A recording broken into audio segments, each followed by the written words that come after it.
Opa aí pessoal, tudo certo? Sexta de 3 no ar para análise, palpites e prognóstico dos jogos que teremos hoje no dia 28/12/2023. Também os jogos que teremos na virada madrugada do dia 28 para o dia 29. Muitos jogos hoje, então vamos acelerar o nosso vídeo aqui para poder passar os melhores palpites para vocês, onde a gente passa aqui no YouTube Sexta de 3 diariamente. Mas também passamos odds superiores lá no nosso grupo VIP, palpites extras complementares aos do vídeos aqui. E assim, nós somos muito lucrativos. E você também pode ser, só chamar no WhatsApp o menor preço do mercado e o grupo VIP mais completo. Assim que você entra, você vai ter acesso aos nossos e-books, guias como apostar contra a favor de determinadas equipes. A gente está atualizando o nosso guia 2.0, a gente está adicionando aí algumas franquias a cada semana. Então assim, lá vai ter tudo mastigadinho para você apostar contra e a favor nos pontos fortes e fracos de cada franquia e muito mais. Meta de 350 likes. Para o vídeo de hoje temos um cardápio grande de jogos interessantes, encaixes legais para a gente estar trabalhando, e a gente vai passar limpo aqui todas as partidas dessa rodada. Começando com Boston Celtics e Detroit Pistons, a gente tem aqui o Detroit Pistons como um dos piores times da história, pelo menos em números. Em relação a desempenho, eu não acho que é para tanto, mas eles não conseguem convencer mais do que isso, eles não conseguem nem vencer, né? A gente tá falando de um Celtics que joga em casa, é superior, tem algumas dúvidas, e considerando que as dúvidas aqui as principais são Jason Tatum e Jaylen Brown, eu gostaria de pelo menos um desses dois alas aqui para poder justificar o palpite que eu vou indicar para vocês, que vai ser uma dupla. Já que a odd na vitória do Boston tá pagando muito pouco e a pontuação do Boston a gente teria que esticar muito para a gente ter algo que compense, vamos fazer o seguinte, vamos trabalhar aqui com pontuação dos times totais, vamos colocar aqui acima de 112,5 pontos do Boston Celtics e vamos colocar aqui um abaixo de na pontuação do Detroit Pistons. A gente pode tentar buscar ali uma odd em torno de 1,50, abaixo de 115,5 pontos do Detroit Pistons. Essa é a nossa dupla para essa partida aqui, com base na seguinte argumentação. Primeiro vamos justificar por que o Boston deve pontuar bem. É o quarto melhor ataque da NBA, eles enfrentam hoje o Detroit, que é a quinta pior defesa de toda a liga, eles são ruins em diversas formas de defender, em diversas jogadas e regiões da quadra, então assim, a gente deve ter o Boston Celtics jogando em casa, pontuando muito bem. E a gente também acredita em uma pontuação baixa do Detroit Pistons, porque a gente está falando de um Boston que é a terceira melhor defesa por 100 posses de bola. E a gente também está falando de um Detroit que é o terceiro pior ataque por 100 posses de bola. Se a gente for olhar aqui os números recentes dessas franquias, os últimos 10 jogos do Detroit fora de casa, eles fizeram 108,2 pontos de média, uma média muito baixa, que seria abaixo desses 115,5 pontos que a gente não quer que eles ultrapassem, e eles sofreram 127,2 pontos de média também. Esse palpite que a gente indicou para vocês em relação a mais de 112 pontos do Boston, teria batido em 90% das partidas recortadas quando a gente fala de Detroit Pistons nesses 10 jogos jogando fora de casa. Em relação a essa pontuação baixa que a gente também espera que o Detroit não consiga ultrapassar nesses 115 pontos, teria batido também em 90% dessas partidas. Quando a gente fala de Boston Celtics nos últimos 15 jogos jogando em casa, né, diante de seus domínios, eles têm aí 14 vitórias, apenas uma derrota. Essa derrota nem aconteceu nessa temporada, né, aconteceu nos playoffs passado contra o Miami Heat, e eles têm aí uma média de 120,1 pontos feitos por jogo e 106,9 pontos sofridos, média muito interessante dentro da realidade daquilo que a gente busca para hoje, beleza? Vamos falar agora de Bulls e Pacers aqui. Eu acredito que a gente tem um encaixe interessante para um jogo bem pontuado. Eu não vou dizer que vai ser um jogo assim absurdamente pontuado, mas considerando as linhas que o Indiana Pacers geralmente produzem e que o mercado estabeleceu para hoje, eu acho que vale a pena a gente se arriscar aqui no acima de 234,5 pontos totais dessa partida. Se vocês quiserem trabalhar apenas com a pontuação do Chicago Bulls, eu acho que também tem muito valor, só que a gente teria que esticar muito essa linha para conseguir algo de valor aqui, e eu prefiro trabalhar com essa linha de pontos totais. Por que eu acredito nisso? Bom, a gente está falando do Indiana, que é o melhor ataque da NBA por 100 posses de bola, e a gente está falando de um Chicago Bulls, que é quase ali, né, uma das 10 piores defesas. Eles melhoraram bastante, são 17ª colocada, nesse mês eles evoluíram, isso é verdade, mas ainda assim é um time que, no geral, não se defendeu muito bem. A gente também está falando de um time rápido, principalmente falando do Indiana Pacers, o segundo mais rápido da liga. Com velocidade, você tem muitas posses de bola por minuto, com muitas posses de bola você tem mais chance de um jogo bem pontuado, independente de uma possível eficiência ruim de algum dos dois lados. Se a gente for fazer aqui o nosso recorte no último mês de dezembro, a gente pode ver que o Chicago também pode contribuir muito bem com essa pontuação. A gente está falando de um Bulls que tem aqui, nesse mês de dezembro, o 12º melhor ataque da NBA, enquanto que Indiana também se manteve ali no top 10, sendo o 6º melhor ataque da liga. Outra coisa que a gente também não destacou é o quão ruim o Indiana Pacers é defensivamente. E é principalmente por conta disso que eu acredito em um jogo bem pontuado. É a 3ª pior defesa da liga por 100 posses de bola, a 2ª pior marca, né, empatado aqui com o Charlotte Hornets, então a gente pode ter um jogo muito bem pontuado. Vamos aqui para as médias recentes das franquias. Nos últimos 15 jogos do Indiana Pacers, a gente teve uma média de mais de 245 pontos produzidos nas partidas das quais eles se envolveram. Na verdade, mais de 255, né? Que é uma média muito alta e suficiente para a gente conseguir bater essa nossa meta. Falando agora de Chicago Bulls, nos últimos 10 jogos a gente teve uma média de 227,7 pontos.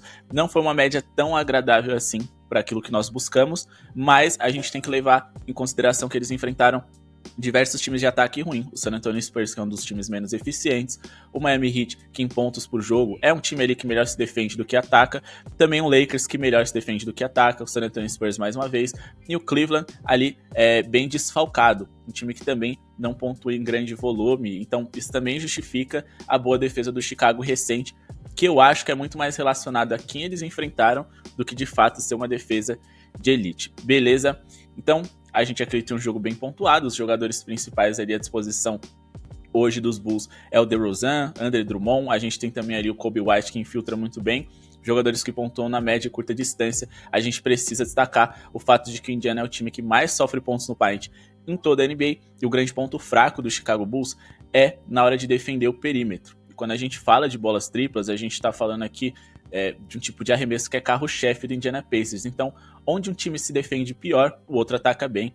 Dos dois lados, isso vale para as duas franquias, né? O Indiana é o 5º time com mais bolas de 3 por jogo e também é um dos 10 times que mais tentam esse tipo de arremesso. Estou bem confortável aqui para trabalhar com esse acima D. Agora falando de Timberwolves e Dallas Mavericks, aqui eu pretendo trabalhar com a linha de pontos do Minnesota Timberwolves, porque além deles jogarem em casa, eles enfrentam Dallas cansado, que tem problemas de defender ali o garrafão. E a gente tem os principais jogadores do Timberwolves atuando nesse setor. Rudy Gobert, Karl-Anthony Towns e também ali o próprio Anthony Edwards, que infiltra bem. Só que a gente ainda não conseguiu uma linha de pontos para o Minnesota Timberwolves. Então, tentem buscar ali um acima D, uma ali em torno de 1,20, sei lá, no máximo um 112,5 pontos acima D, 111,5 pontos.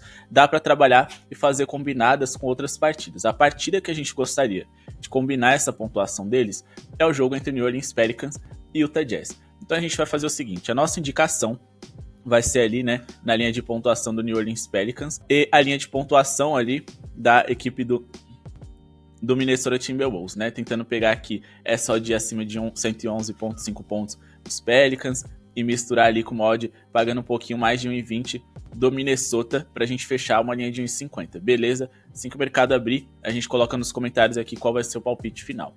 Com base na seguinte argumentação, o Karl-Anthony Towns tem um ótimo desempenho contra o Dallas, uma média de 24,2 pontos nos últimos 10 encontros, o Rudy Gobert também sempre ali com duplo-duplo, não é um jogador que tem muitos arremessos por jogo, né?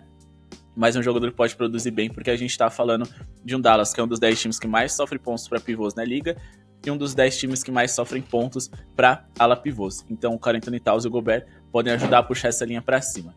Sem contar o cansaço do Dallas, a defesa que é uma das 10 piores da NBA, e esses números, eles sofreram 117,3 pontos de média nos últimos 15 jogos fora de casa. Então a gente pode ter ali uma média interessante para trabalhar, já que na grande maioria desses jogos recortados, eles sofreram 113 pontos ou mais, beleza? Quando a gente fala aqui a respeito do Timberwolves nos últimos 2 encontros contra os Mavericks, eles marcaram 124 e 119 pontos, venceram os 2 jogos também, eles são favoritos para hoje, mas eu acho que essa odd está muito baixa aqui para a gente poder colocar uma vitória do Timberwolves. O mercado se equivocou um pouco. E aqui a gente pode observar como que o Dallas sofre ali, né, no garrafão. É o 5º time que mais sofre pontos no paint em toda a NBA, e o Dallas também é um time que vem jogando num ritmo alto, um dos 10 maiores da NBA, então a gente pode ter posse de bola para os dois lados com tranquilidade, e é um time que conseguiu ontem sofrer muitos pontos para o Cleveland, sem o Donovan Mitchell, sem o Darius Garland, sem o Evan Mobley, sem 3 titulares e os 3 principais pontuadores dessa franquia. Então, por conta dessa defesa exposta do Dallas, eu acredito em uma noite interessante e bem pontuada do Timberwolves. Mas agora tentando justificar aqui para vocês a possível boa situação, né, pontuação ali dos Pelicans, bom, os Pelicans tá numa sequência incrível de 5 derrotas consecutivas contra o Utah Jazz. Eu acho que hoje, dentro de casa, depois de perder 4 jogos seguidos contra essa franquia, jogando como visitante e ainda ter perdido o último encontro que eles tiveram jogando em New Orleans, tá na hora dos Pelicans dar uma resposta. Claro, com esse histórico não dá para confiar na vitória deles com uma odd tão baixa, mas eu acho que se eles forem competitivos minimamente, eles vão pontuar bem. O Utah Jazz é uma das 10 piores defesas da NBA, é a 24ª geral no ranking da NBA, e o New Orleans Pelicans é um time que recentemente eles até tiveram uma pequena queda, é apenas o 16º melhor ataque da liga. Só que muitas vezes esses números dos Pelicans são diminuídos porque eles acabam tendo jogadores importantes ausentes. CJ McCollum, Brandon Ingram, Zion. E quando eles estão todos à disposição, geralmente o ataque dos Pelicans funciona bem. Então a gente tem que levar em consideração os números deles na temporada com esses jogadores. Vamos então fazer um filtro aqui com os jogos deles em que o seu principal jogador Zion acaba perdendo mais jogos. Vamos tentar incluir ele aqui nessa equação para ver o quão bom é esse ataque dos Pelicans. Nos últimos 15 jogos do New Orleans Pelicans com o Zion na escalação, eles tiveram uma média de 117,6 pontos por jogo. Eles tiveram esse jogo extremamente decepcionante contra o Los Angeles Lakers, que acaba diminuindo a sua média bastante. Só que se a gente for olhar, eles fizeram pelo menos 112 pontos em 13 desses 15 jogos e conseguiram superar essa marca em 11 desses 15, com o Zion na escalação, claro. É dele que a gente precisa ficar de olho aqui. Eles marcaram pelo menos 120 pontos em 6 dessas 15 partidas, o que também é um número bem relevante. Marcaram 146, por exemplo, contra o San Antonio Spurs. Com muito volume no garrafão ali com o Zion, Valanciunas e o Brandon Ingram na média e curta distância, a gente está falando de um time que pode ferir esse Utah Jazz, que é quase um dos 10 pints mais vazados da NBA, só que quando o filtro é de visitante, é o 6º pint mais vazado da liga. Nos últimos 10 jogos fora de casa, o Utah Jazz, que já é uma das piores defesas da NBA, eles sofreram 119,8 pontos por jogo. Eles sofreram mais desses 10 jogos, né, de 112, mais de 111,5 pontos, que é o que a gente busca naquela linha que a gente comentou dos Pelicans, em 70% dessas partidas, só ficando abaixo ali contra o Minnesota.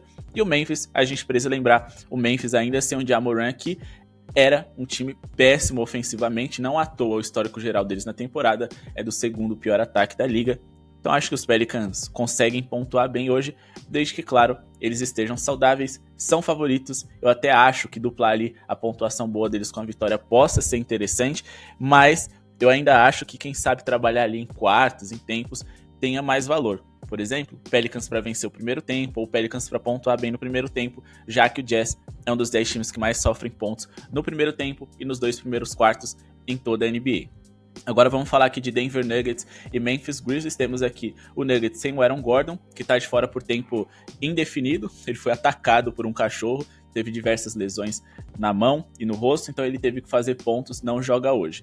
A gente está falando de um Grizzlies cada vez mais saudável, e com o Ja Morant para hoje como dúvida. Se esse cara não jogar, a vitória do Nuggets deve vir fácil. É um dos melhores mandantes da liga, um dos melhores ataques, uma das melhores defesas. Se o Ja Morant jogar, aí eu acho que o Grizzlies pode equilibrar as coisas. Vamos ficar de olho nessa questão, porque eu acho que se o Grizzlies jogar com o Ja Morant, a gente pode esticar o handicap, tentar pegar ali uma linha de 1,50 e se arriscar no Grizzlies. Mas eu acho que tem coisa melhor pro jogo de hoje. Agora, se ele não jogar, é vitória do Nuggets, dá até para colocar ali um handicap negativo de menos 2,5 para eles vencerem por pelo menos 3 de diferença. Essa vitória simples deles, por mais que em 33 seja uma odd baixa, tem muito valor, mas ainda assim, lembrando, só se o Ja Morant não jogar.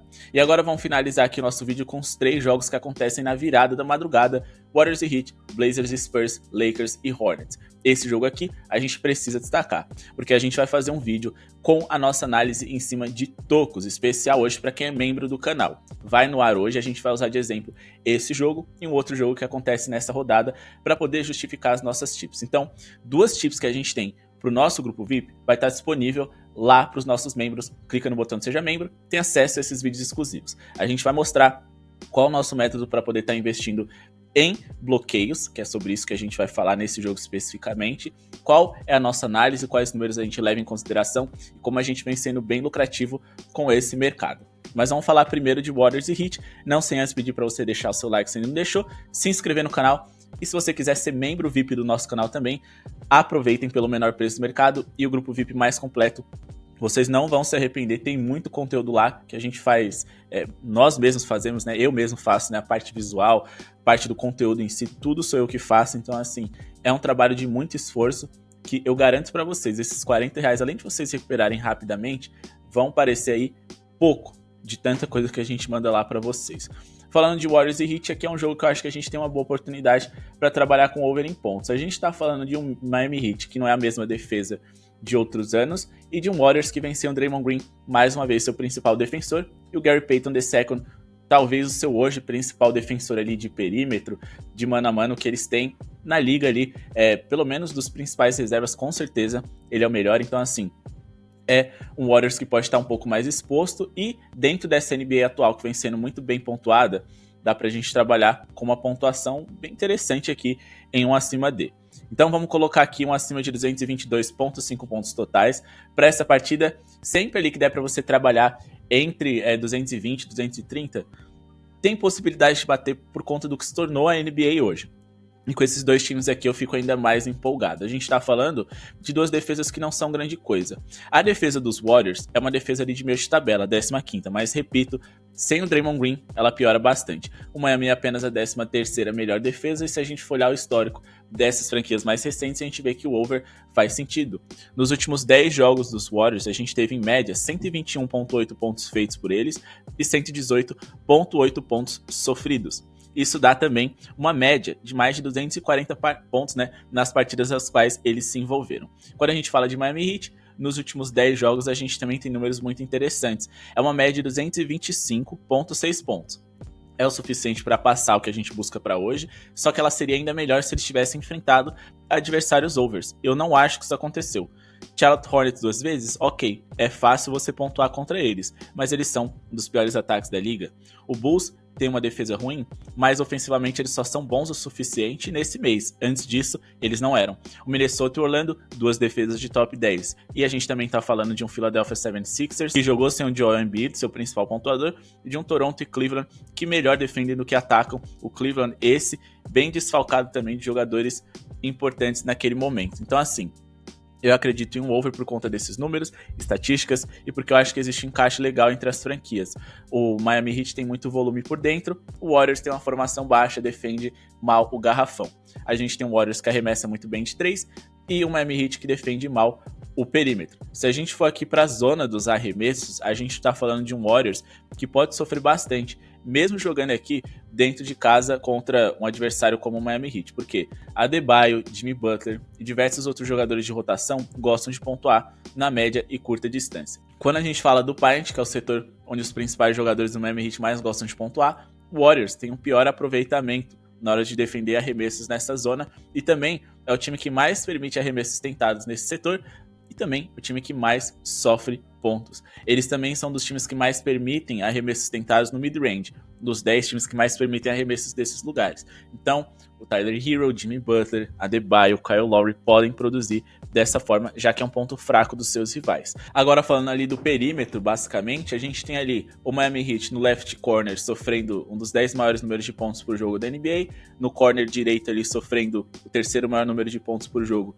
da NBA, no corner ali na linha de 3 pontos também o sexto maior número, e também pontos de quebra de contra-ataque em bolas triplas. Eles também, Warriors especialistas nisso, eles também são dos 10 que mais sofrem pontos por jogo. Se a gente for olhar aqui na linha de oponente, bolas de 3 por jogo, a gente tá falando de um Miami Heat que também é top 10 times que mais sofrem bolas de 3 por partida, e dentre os visitantes, eles também estão ali entre os 10 times mais vazados. Então todo esse contexto favorável para um jogo bem pontuado. Lembrando, o Miami Heat precisa vir com jogadores importantes à disposição. Eles têm muitas dúvidas hoje. Uma das maiores delas aqui é o próprio Jimmy Butler. Beleza? Agora falando de Blazers e Spurs, a gente tá falando aqui de dois times ruins. Eu não gosto de confiar em time ruim. Lógico, sempre tem um que é pior do que o outro ali, mas não são confiáveis para botar dinheiro. Uma coisa que vem dando bastante certo contra o Portland Trail Blazers é investir em bloqueios. E hoje a gente vai ter em quadra Victor Wembanyama, o líder em bloqueios desse San Antonio Spurs, né, de média com 3, e o líder em média na NBA total também. A gente tá falando aqui de um Portland Trail Blazers que é o quarto time que mais sofre bloqueios por jogo em toda a NBA. E aí, quando a gente vai aqui para defesa versus posição, para poder comparar como se sai os jogadores da posição ali do Victor Wembanyama contra o time ali do Portland Trail Blazers, e a gente filtrar aqui por bloqueios, o Blazers é o terceiro time que mais cede bloqueios em toda a NBA para pivôs, e ele vem jogando às vezes de pivô, às vezes de power forward, mas ainda assim, ele é o grande expoente dessa franquia em bloqueios, e o Blazers também é um dos 10 times que mais cedem bloqueios para jogadores da posição do Wembanyama. Então, dá pra gente trabalhar ali com o acima de bloqueios do francês. Jogador gigantesco, com uma envergadura absurda, um tempo de bola incrível e um jogador que é capaz de dar bloqueios não só ali perto do garrafão, mas também na linha de 3 pontos. Tem números absurdos de bloqueios por jogo, e quando bate, assim, geralmente é por muitos, tá? É 5, 6 bloqueios na partida, um jogador absurdo. A linha dele ainda não abriu, provavelmente deve abrir ali em 2.5, eu acredito em um acima D, se abrir abaixo disso, melhor ainda, e se abrir acima, a gente fica de fora. Lembrando, a gente vai explicar como apostar em bloqueios de jogadores no nosso vídeo exclusivo para membros. Clica no botão de Seja Membro que tá aqui embaixo e garanta todo esse conteúdo extra. Finalizando agora com Lakers e Hornets, o Lakers é favorito, deve vencer, deve convencer, deve pontuar bem, e se a gente tiver o Anthony Davis em quadra, a gente deve ter uma noite muito interessante do Anthony Davis, um dos jogadores mais dominantes do garrafão que a gente tem, no ataque, na defesa, um dos líderes da NBA em pontos no poste baixo, né? Por que eu tô falando a respeito disso? A gente já vai explicar para vocês. Vamos aqui em Play Type, Players, Isolation não. Vamos aqui no Post-Up, que é o poste baixo, né? Tipo de jogada em que ele pode tirar bastante vantagem, pontuar bem. Terceiro jogador em pontos no poste baixo em toda a NBA. E desse top 3 é quem tem o melhor aproveitamento, quase 60% das tentativas de arremessos dessa forma convertidos. Agora, se a gente for falar aqui a respeito de como se sai a defesa do Charlotte Hornets em arremessos dessa forma, a gente está falando de um Hornets que tem muitas dificuldades de defender arremessos do poste baixo. Se a gente for colocar aqui como eles se saem defensivamente contra adversários que pontuam dessa forma, a gente tem aqui o pior aproveitamento em defesa de poste baixo em toda a NBA. Então, olho no AD para que ele tenha aí uma partida espetacular, tá? A gente tá falando de um Hornets que é o segundo time que mais sofre pontos para pivôs na liga, falando do time que mais cede rebotes por jogo. Então, assim, a gente tem tudo aqui pro Anthony Davis ir bem. E é por conta dele que a gente vai ficar de olho na pontuação, nos seus rebotes, no seu duplo-duplo, nos seus pontos mais rebotes, e também a gente vai ficar de olho ali na pontuação em acima D dos Lakers. Então a gente tem muitas possibilidades aqui para combinar, para ser lucrativo, para quem gosta de fazer múltiplas. Esse jogo aqui é um prato cheio, eu acredito que tem muita coisa para fazer nele, inclusive investir na pontuação dos Lakers. Caso vocês queiram uma linha mais baixa para incluir com as outras tips que eu indiquei de pontuação hoje, né, em torno de 1,20 ali, por exemplo, dos Pelicans, do Minnesota, isso aqui, ó, é perfeito. Mais de 108,5 pontos dos Lakers. Como eles não são um time que pontua em grande volume, eu vou me limitar aqui esse acima de 110,5 pontos, e eu vou colocar aqui uma linha de pontuação baixa do AD, 23,5 pontos. Esse é o meu palpite para esse jogo. Beleza? Como eu disse para vocês, a gente tá falando de Anthony Davis. Na verdade, ele faz muito tempo, tá, que ele não enfrenta o Charlotte Hornets. Primeiro porque são muitas lesões, segundo porque a carreira dele foi Pelicans e Lakers, então assim, os times do Oeste jogam menos, né, contra os times da Conferência Leste. Consequentemente, assim, ele jogou pouco contra esse adversário, mas ele tem médias interessantes. 32,5 pontos por jogo, 13,2 rebotes, né, por partida desse Charlotte Hornets, que é uma das piores defesas da NBA, a segunda pior de toda a liga, um dos times que mais sofrem pontos no paint, no garrafão, em toda a NBA. E um time que nos últimos 10 jogos sofreu 117,8 pontos por jogo. Eles sofreram em mais de 110,5 pontos em 90% dessas partidas. Isso que eles enfrentaram alguns times bem under aqui, como por exemplo o próprio Toronto Raptors 2 vezes, o Miami Heat e etc. Então acho que os Lakers podem pontuar bem, vencer, convencer, e o Anthony Davis ser o principal expoente dessa partida. Beleza? Bom, pessoal, esse foi o vídeo de hoje. Espero que tenham gostado. Não esqueçam de se inscrever no canal, deixar o seu like, comentar aqui embaixo se você concorda, discorda da gente, porque se vocês têm outras tips para indicar, mercados que você acha interessante, lembrando que vai ao ar para os nossos membros hoje à tarde, nosso vídeo de como fazer dinheiro com bloqueio. Se você quer botar dinheiro no bolso, nosso grupo VIP é o lugar certo, o menor preço do mercado. Chame no WhatsApp e garantam sua vaga. Nesse ano de 2023, vamos começar 2024 com o pé direito e dinheiro no bolso. Muito obrigado pela sua audiência e falou!